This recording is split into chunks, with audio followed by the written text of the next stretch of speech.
வணக்கம், நான் டாக்டர் பரமகுரு. இன்றைக்கி வீடியோவில் ரொம்ப காமனாக எல்லாருக்கும் தெரிஞ்ச விஷயந்தான். ஒரு சிலருக்காக மட்டும் இந்த பதிவு. என்னென்னு பார்த்தீங்கன்னா, பிறந்த குழந்தைகள் பிறந்து சில மாதங்கள் ஆன குழந்தைகள் இவங்களுக்கெல்லாம் பார்த்தீங்கன்னா பால் குடிச்சு முடிச்சதுக்கப்புறமாக வயிறு லைட்டாக வீங்கின மாதிரி தெரியுது. இது நார்மலா அப்படிங்கிற ஒரு சில சந்தேகம் இருக்குது. ஸோ அதை பற்றி தான் இன்றைக்கி வீடியோ.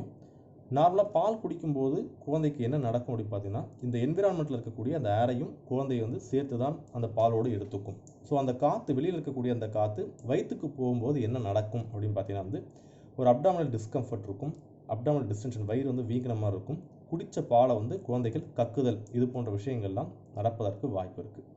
ஸோ இதை எப்படி சரி செய்யலாம் அப்படின்னு பார்த்தீங்க அப்படின்னா, ஸோ பால் குடித்து முடித்ததுக்கப்புறமாக குழந்தையை நீங்கள் ஜென்டிலாக உங்களுடைய லெஃப்ட் ஷோல்டரில் குழந்தையோடைய எடுத்து மேலே போட்டுக்கணும். குழந்தையுடைய தலையை உங்களுடைய லெஃப்ட் ஹேண்டால் சப்போர்ட் பண்ணிக்கணும்.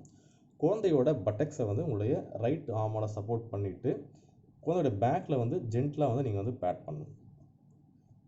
இது சின்ன குழந்தைகளுக்கு. கொஞ்சம் பெரிய குழந்தைகளுக்கு என்ன பண்ணலான்னா, மதரோட லேப்பில் ப்ரோன் பொசிஷனில் போட்டு ஜென்டிலாக நீங்கள் பேட் பண்ணலாம். ஸோ இதனால் என்ன ஆகும்னா, குழந்தையோட அந்த அப்டாமினல் டிஸ்டென்ஷன், டிஸ்கம்ஃபர்ட்லாம் ஈஸியாக ரிலீவ் ஆகிறதுக்கு வாய்ப்புகள் இருக்குது. ஸோ லாக்டவுனில் இருந்துகிட்ருக்கும். எல்லாருமே சேஃபாக தான் இருப்பீங்க நம்புகிறேன். Stay at home, be safe.